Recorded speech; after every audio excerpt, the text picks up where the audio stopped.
Yeah, and it's a problem. We're not doing it. This isn't just whataboutism. This was a problem under the Trump administration. And you know what? We got it fixed because we told them, stop coming. You're going to stay in your country. We fixed it. And now they've unfixed it. And Biden's immigration crisis. It's an absolute nightmare down there at the southwest border. And part of that has been, we discussed last week, that the administration did not allow reporters into these detention facilities because transparency doesn't matter to the Biden administration, just to every other administration that Democrats critique. AOC right now. That is why is she not crying at these facilities? I saw some great Photoshop pictures that put those pictures of her at these facilities. Yes. And so finally, one of our Democratic representatives, I forget what the name is escaping me. It doesn't really matter. A Democratic representative who actually got to visit one of those facilities got images and released them to Axios in an exclusive this morning. And we're going to throw those pictures up on the screen because it looks far worse than it did under the Trump administration.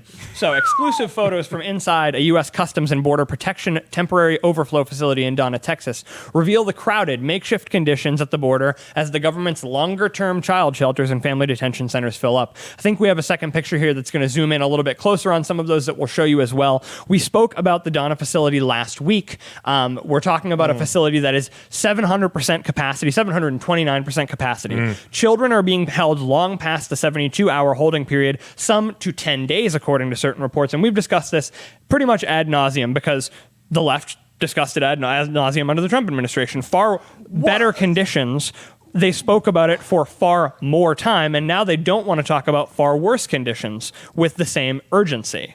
Yeah, and it's a problem. We're not doing it. This isn't just whataboutism. This was a problem under the Trump administration, and you know what? We got it fixed because we told them, stop coming. You're going to stay in your country. We fixed it, and now they've unfixed it. And you get at a perfect point there is that we sat down earlier this week with Ken Cuccinelli, who was an immigration official under the Trump administration, I believe the Deputy Secretary of Homeland Security for a period of time.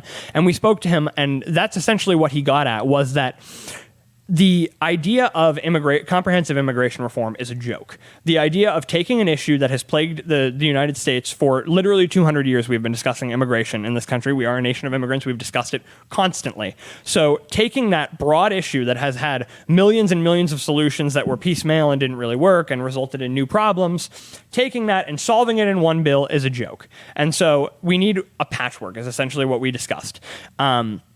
Unfortunately, that patchwork is not what the Biden administration is looking for. Instead, they want a pathway to amnesty for 11 to 22 million illegal immigrants. 8 years, they would be fully naturalized and fully enfranchised voters.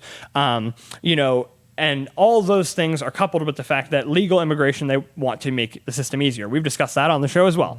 Obviously, as a conservative and as a free market person, I would love to see the legal system get a little bit less tight and the border system get a little bit more tight. Unfortunately, the Biden immigration plan also has absolutely no border restriction provisions and no other restrictions to illegal immigration. So they want everyone to come to the table and say, okay, we're going to make the legal immigration system simpler. We're going to provide a pathway to citizenship for the people who are here, but we are going to do nothing to re-restrict the system.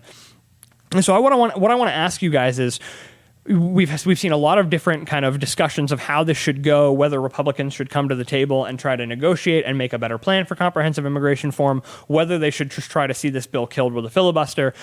Even Democrats are delaying it in the House. But when this comes to the table and it's really discussed, should Republicans really be trying to negotiate on this, or should they say this bill is a joke and it's not fixable, it's not solvable at this point? I think there's room to negotiate within there, and I think it's worth trying. But we can't compromise. We can't compromise too much. Like there's so much that can be lost here that I think it's always worth trying to see if we could push this back to the right a little bit. But no, I mean. Yeah, I started out basically saying yes, and now I'm saying no. So no. Sometimes I talk myself out of a position I was in. An 8-year path to citizenship is crazy. Rush, before he passed away, he suggested, okay, give them amnesty. Green card, absolutely. The condition, though, 25 years until they can vote. Let's give them a chance to assimilate in instead of coming in and the vote being essentially the quid pro quo that illegals then provide to Democrat politicians who helped get them in. Say, look, no, 25 years. We'll give you amnesty tomorrow. 25 years until they can vote. Nobody's interested in it. That should tell us everything. Exactly. Absolutely everything. This is not about human rights. This is not about poor children. This is not about parents who are struggling to give their families a better chance. No. This is about votes. That's all this is. Exactly. We could have offered amnesty, 25-year moratorium on voting. After that, they can vote. Nobody interested in it. The odds of them doing that are so low, but that would be the best move. Yes, in my no, mind. and That would be great. conservatives. I mean, look, conservatives are generally pro-immigration. Yes. Yes. We're not. We believe in trade. We believe in trade of the market. ideas and learning and exchanging cultures and those things, and that's what comes through immigration. Yeah. What were we one? We were 1 or 2 votes away in the House, a couple hundred years ago from speaking German. It was very, very close.